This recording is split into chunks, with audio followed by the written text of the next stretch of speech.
పొత్తుల కోసం తమ కుటుంబాన్ని చీరుస్తున్నారంటూ సీఎం జగన్ చేసిన వ్యాఖ్యలకు కాంగ్రెస్ నేత తులసిరెడ్డి కౌంటర్ ఇచ్చారు. షర్మిలకు ఆస్తి పదవి ఇవ్వొద్దని చంద్రబాబు, పవన్ కళ్యాణ్ కాంగ్రెస్ నేతలు చెప్పారా అని ప్రశ్నించారు. ఇక తెలుగు రాష్ట్రాల్లో కాంగ్రెస్ వనవాసం ముగిసిందని తులసిరెడ్డి అన్నారు.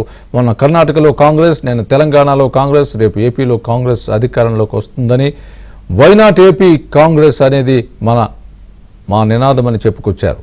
మాజీ మంత్రులు, ఎమ్మెల్యేలు కొంతమంది తమతో టచ్లో ఉన్నారని అన్నారు తులసిరెడ్డి.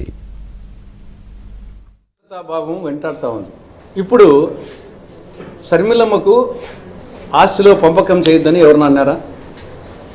షర్మిలమ్మకు మీ ఆస్తిలో ఇవ్వద్దని చెప్పేసి అటు చంద్రబాబు నాయుడు లేకుంటే కాంగ్రెస్ పార్టీను ఇంకోరు ఎవరన్నా చెప్పారా? లేదు, షర్మిలమ్మకు పదవి ఇవ్వద్దని చెప్పేసి చంద్రబాబు నాయుడు, కాంగ్రెస్ వాళ్ళు, పవన్ కళ్యాణ్ ఎవరన్నా చెప్పారా?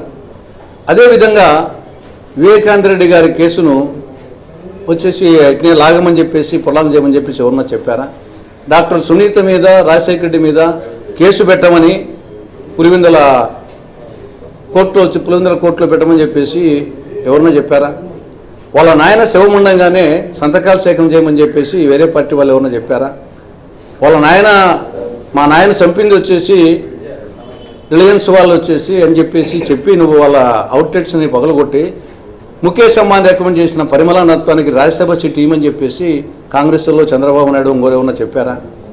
మీ తల్లిని గౌరవాధ్యక్షుల పదవి నుండి అగౌరవంగా తీయమని చెప్పేసి ఎవరన్నా చెప్పారా? అంటే పనికి మాలిన మాటలు వచ్చేసి ఉభయ తెలుగు రాష్ట్రాల్లో కాంగ్రెస్ పార్టీకి వనవాసం పూర్తయింది, అరణ్యవాసం ముగిసింది. మొన్న కర్ణాటకలో కాంగ్రెస్, నిన్న తెలంగాణలో కాంగ్రెస్, రేపు ఆంధ్రప్రదేశ్లో Congress. Why not Congress in AP? ఈ నినాదాలతో మేము ముందుకు పోతున్నాం.